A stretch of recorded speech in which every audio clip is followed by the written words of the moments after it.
Agora, portanto, teremos a pregação do Frei Raniero Cantalamessa, bastante conhecido, muitos o consideram o embaixador da renovação carismática católica. Exatamente, esse grande frade franciscano, que é pregador da Casa Pontifícia, pregador oficial do Papa, e é sabido por todos que ele pessoalmente viveu a experiência do batismo no Espírito Santo. Abitavano allora a Gerusalemme giudei di ogni nazione che Dos Atos dos Apóstolos, capítulo 2. Moravam em Jerusalém judeus devotos de todas as nações do mundo. Quando ouviram, juntou-se a multidão e todos ficaram confusos, pois cada um ouvia os discípulos falar em sua própria língua. Cheios de espanto e de admiração diziam: esses homens que estão falando não são todos galileus? Como é que nós os escutamos na nossa própria língua? Nós que somos partos, medos, elamitas, habitantes da Mesopotâmia, da Judeia e da Capadócia, do Ponto e da Ásia, da Frígia e da Panfilha, do Egito e da parte da Líbia, próxima de Cirene, também romanos que aqui residem. Judeus e prosélitos, cretenses e árabes, todos nós os escutamos anunciarem as maravilhas de Deus na nossa própria língua. Todos estavam pasmos e perplexos, e diziam uns aos outros: que significa isso? Esta cena se renova hoje entre nós.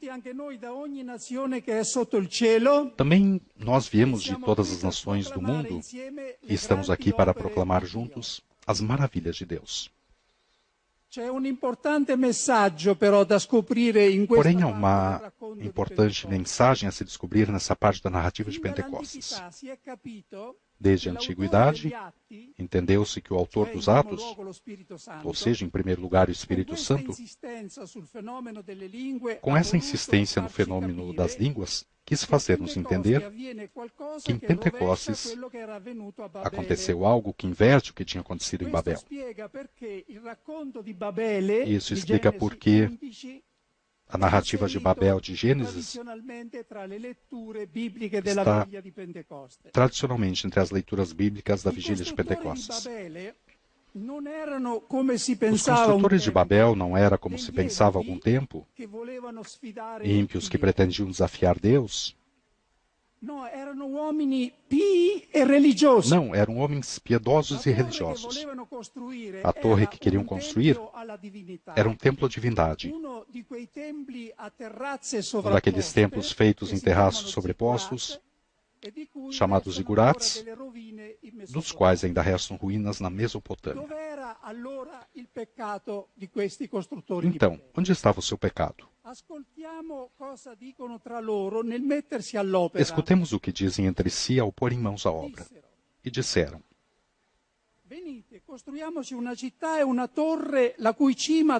vamos, façamos para nós uma cidade e uma torre cujo cimo atinge o céu. Assim ficaremos famosos e não seremos dispersos por toda a face da terra.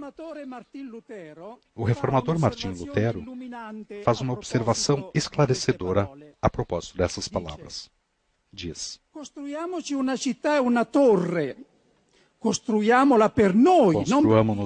e uma torre, construamos para nós, não para Deus. Façamos um nome. Façamos-lo para nós. Não se preocupam para que o nome de Deus seja glorificado. Eles estão preocupados em engrandecer o próprio nome. Em outras palavras, Deus é instrumentalizado. Deve seguir a sua vontade de potência. Pensavam, talvez, segundo a mentalidade do tempo, que oferecendo sacrifícios, a partir de uma maior altitude, poderiam arrancar da divindade vitórias sobre os povos vizinhos. Eis porque Deus é forçado a confundir suas línguas e mandar pelos ares o projeto deles. Isso faz de um só golpe a experiência de Babel e de seus construtores, muito próxima a nós. O quanto das divisões entre os cristãos foi devida ao desejo secreto de fazermos um nome, de nos elevarmos acima dos outros, de tratar com Deus a partir de uma posição de superioridade em relação aos demais.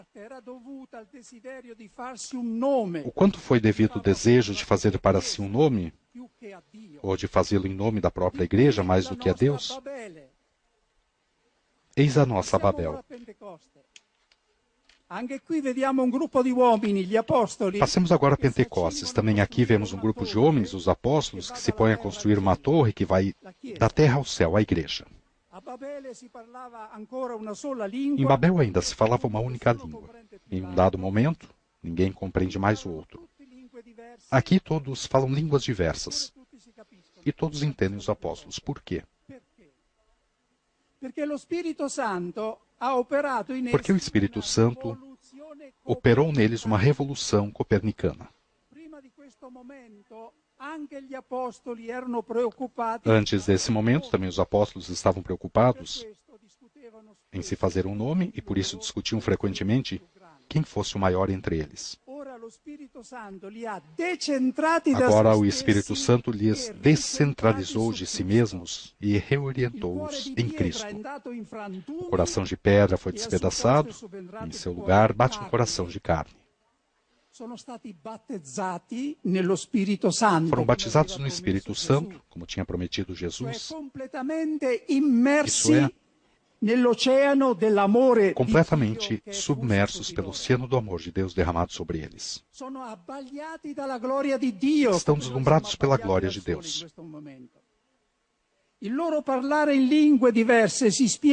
O falar deles em línguas diversas se explica também pelo fato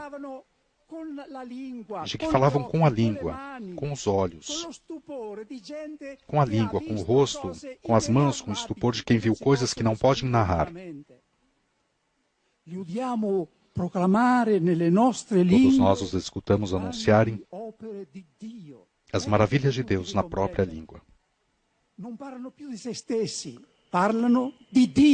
Eis porque todos compreendiam, não falam mais de si mesmos, mas de Deus. Deus nos chama a atuar em nossa vida a mesma conversão. De nós mesmos a Deus, da pequena unidade que é a nossa paróquia, o nosso movimento, a nossa igreja, a grande unidade que é aquela do corpo inteiro de Cristo, ou seja, a humanidade inteira. É o passo almejado que o Papa Francisco está impulsionando-nos, católicos, para fazer e que os representantes de outras igrejas aqui presentes demonstram querer compartilhar.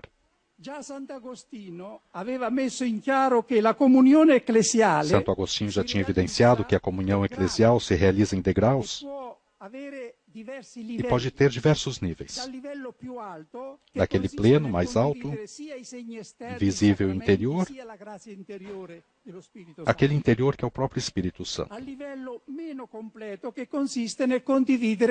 nível menos completo, que consiste em compartilhar a graça do Espírito Santo. São Paulo abraçava em sua comunhão.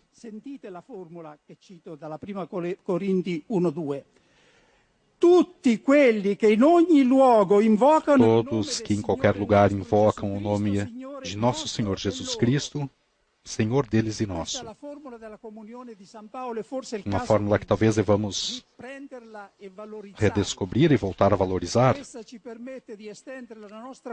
Ela se estende hoje também aos nossos irmãos judeus messiânicos.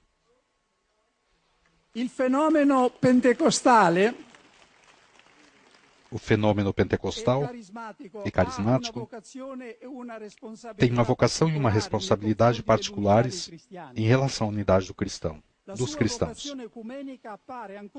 A sua vocação ecumênica se mostra ainda mais evidente se repensarmos no que aconteceu no início da Igreja. Como fez o ressuscitado para impulsionar os apóstolos a acolher os pagãos na Igreja, Deus mandou o Espírito Santo sobre Cornélio e a sua casa, do mesmo modo e com as mesmas manifestações com que o tinha enviado no início sobre os apóstolos. Assim a Pedro não restou senão tirar a conclusão. Se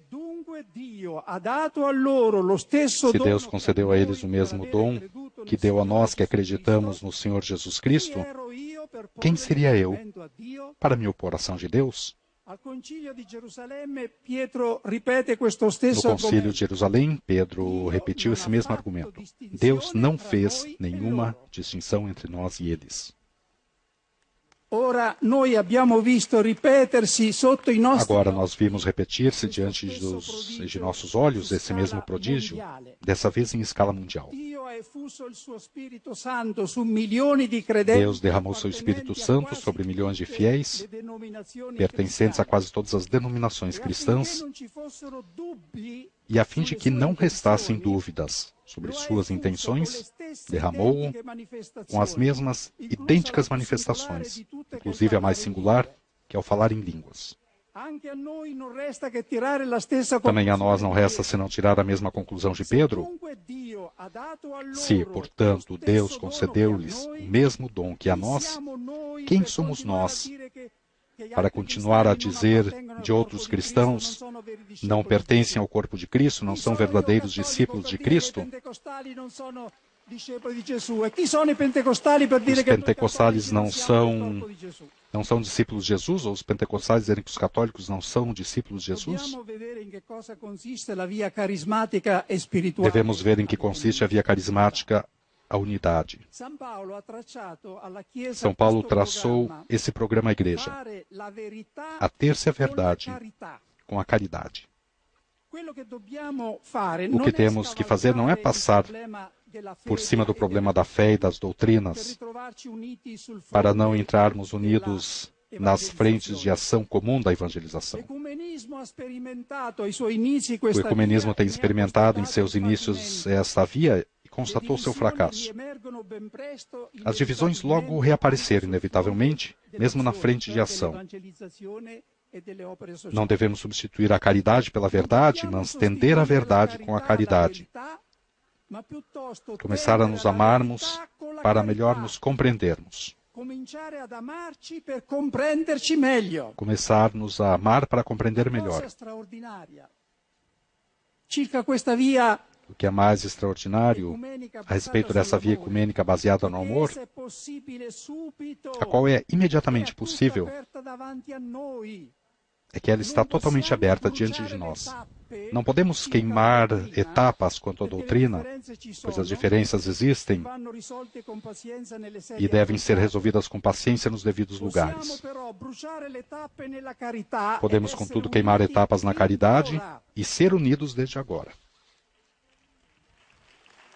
É a única dívida que nós temos de uns pelos outros. As diferenças não podem ser uma desculpa para não fazê-lo.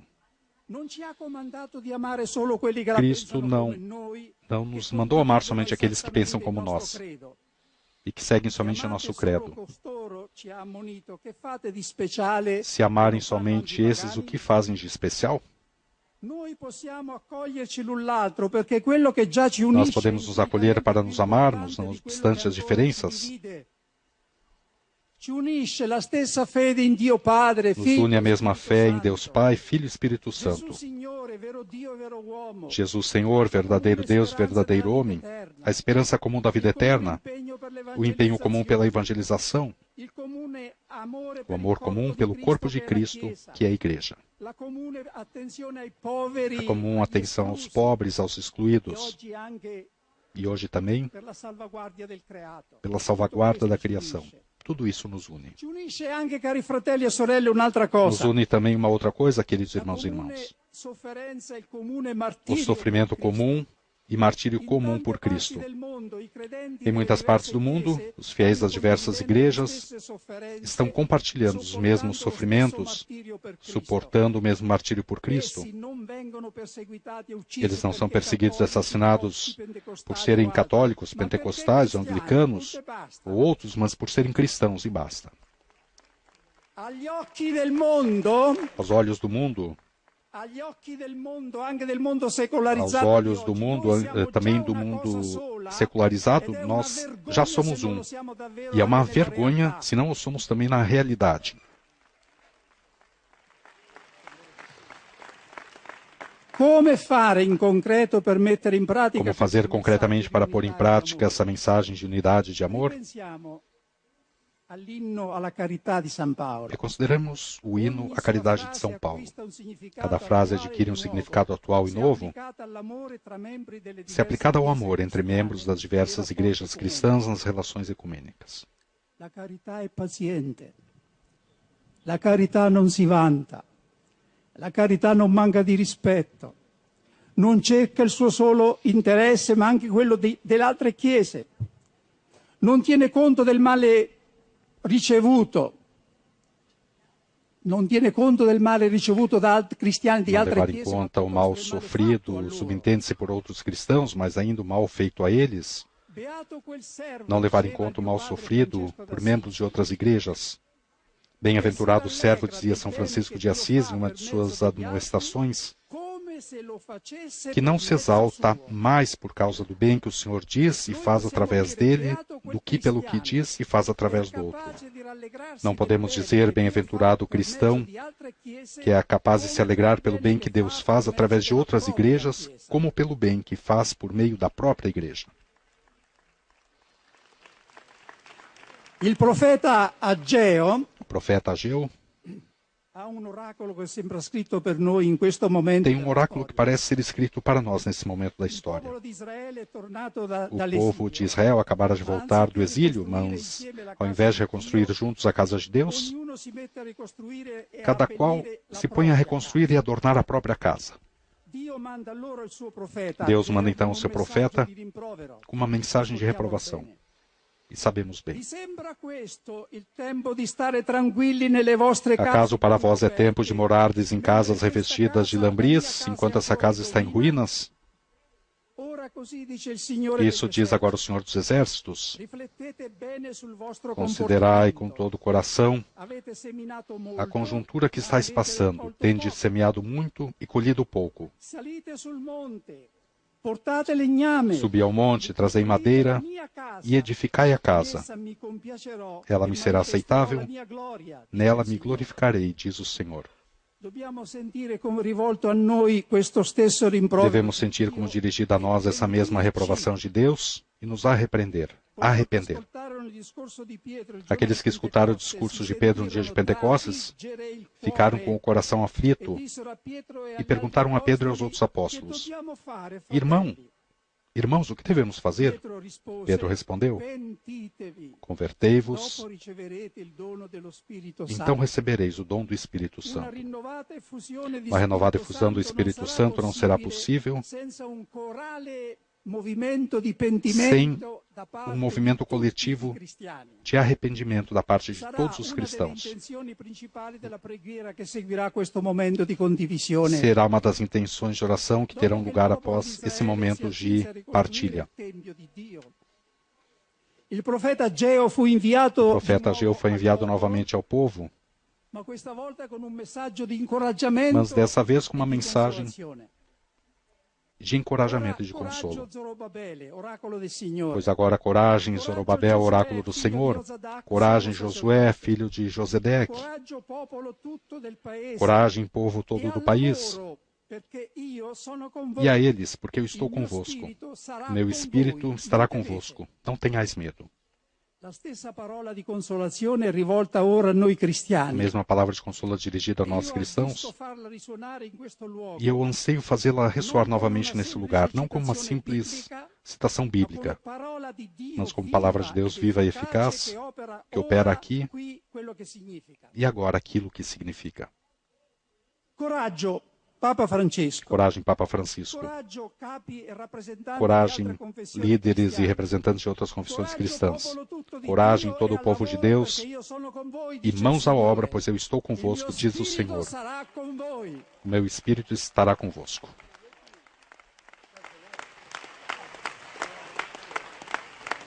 Fabulosa mensagem do Frei Raniero Cantalamessa.